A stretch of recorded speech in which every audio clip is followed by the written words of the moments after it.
এনেন sir আপনার parcel. Sir এনেন আপনার parcel. কিন্তু আমার তো পার্সেল একটা লাগবে। তাহলে আপনি 2টা পার্সেল অর্ডার করছেন যে স্যার?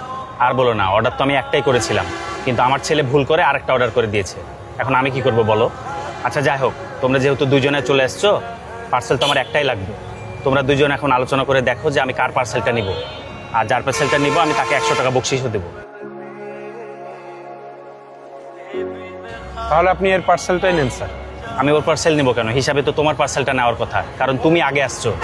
আর তোমার পার্সেলটা নিলে তুমি তো 100 টাকা বকশিশও পাবা। তুমি সেটা না নিয়ে তুমি ওর কথা বলছো।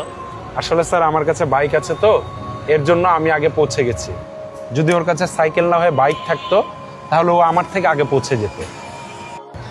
আর ওকে দেখে মনে হচ্ছে স্যার ও আমার থেকে বেশি বিপদে আছে, টাকাটা ওরই বেশি প্রয়োজন। আপনি পার্সেলটা ওর কাছ থেকে নেন স্যার। ঠিক আছে।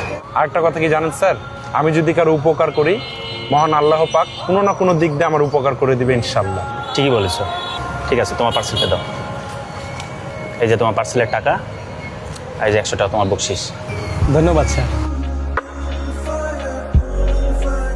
ভাই, দুনিয়াতে অনেক মানুষ দেখেছি, কিন্তু আপনার মতন ভালো মানুষ খুবই কম হয়। আপনার জন্য মন থেকে দোয়া রইলো ভাই। আসসালামু আলাইকুম। ওয়ালাইকুম আসসালাম। ভাইয়া, এটা খাবারের পার্সেল নাকি?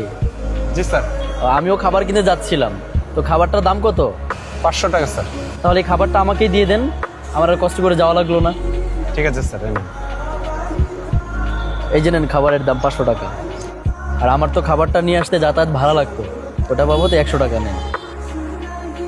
ঠিক আছে স্যার। আর আমি ওখানে দাঁড়িয়ে থেকে আপনাদের সব কিছুই দেখলাম। আপনি ওই ছেলেটার প্রতি যে উদারতা দেখালেন, এটা দেখে আমি মুগ্ধ হয়ে গেছি। ওই কারণে আমি খুশি হয়ে আপনাকে আরও 100 টাকা বকশিশ দিলাম। Thank you sir.